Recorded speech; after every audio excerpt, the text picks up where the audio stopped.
Welcome to the BioWhisperer channel. Our topic today is on a perspective overview of our lymphatic system, which is part of your immune system.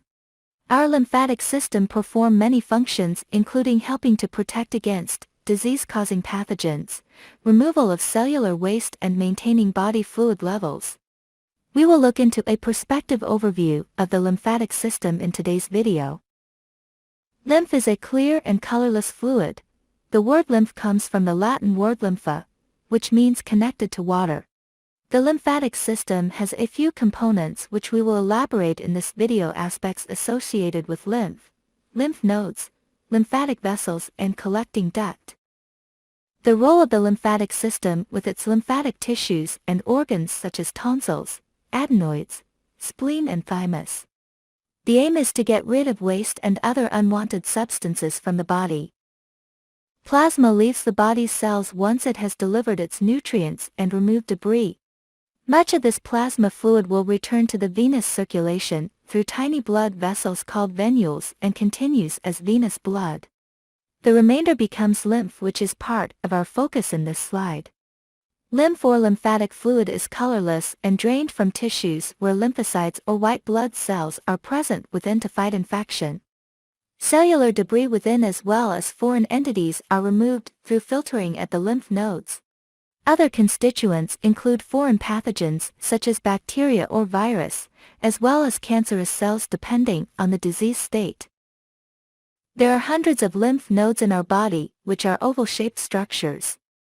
They act as filters of lymph as it flows through from the afferent lymph vessel, capturing any debris within.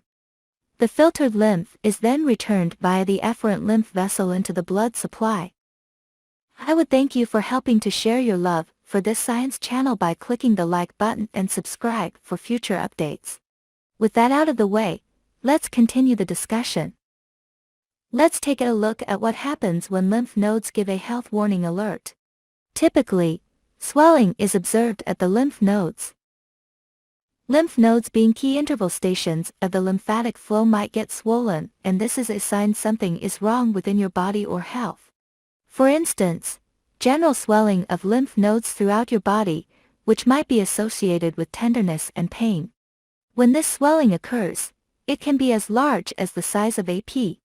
Normally, such swelling is also accompanied with symptoms such as fever or night sweats.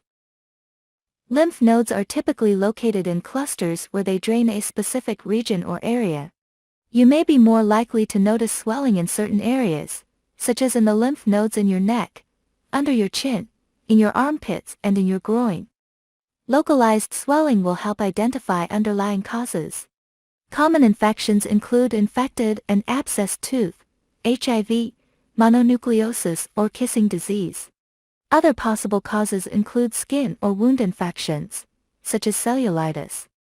Less common or uncommon causes include tuberculosis, sexually transmitted diseases such as syphilis. Immune disorders include lupus, which is a chronic inflammatory disease that targets your joints, skin, kidneys, blood cells, heart and lungs, as well as possibly rheumatoid arthritis, which is a chronic inflammatory disease targeting the tissue that lines your joints, also termed as synovium. A persistent general swelling without reversion of multiple lymph nodes may indicate an infection, such as HIV or mononucleosis, or an immune system disorder, such as lupus or rheumatoid arthritis. Also, having hard, fixed, rapidly growing nodes could indicate a possible cancer or lymphoma. In all circumstances, if you are not feeling well, seek medical advice immediately. For example, when an individual experiences signs such as difficulty with swallowing or breathing. Lymphatic vessels are constituted by a network of capillaries or microvessels and tubes similar to the circulatory system. They connect the drained lymph to the lymph nodes and for filtered lymph towards larger tubes directed to the collecting duct for return to the blood circulatory flow. These vessels work under very low pressure, have a series of valves in them to keep the fluid moving in one direction. Lymphatic vessels which collate into towards collecting ducts where the lymph is emptied. The right and left lymphatic duct, also termed as the thoracic duct, connect to the subclavian vein. The subclavian vein runs below your collarbone and facilitates the return of lymph to your bloodstream. This return helps maintain normal blood volume and pressure and prevent the excess buildup of fluid or edema around the tissues. Shown on the screen are other common disorders associated with the lymphatic system, and they include those on the screen. For instance, lymphangitis is a disorder associated with the inflammation of the lymph vessels, whereas lymphangioma refers to a congenital condition that is a malformation in the lymphatic system. Lymphangiomatosis is the presence of multiple or widespread lymphatic vascular malformations. Other common disorders of concern include tonsillitis, the Castleman disease, and autoimmune lymphoproliferative syndrome, amongst others. How can I keep my lymphatic system healthy? There are a few suggested recommendations.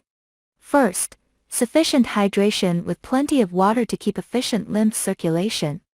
As medical practitioners would suggest, maintenance of a healthy lifestyle with nutritional dietary balance and regular exercise.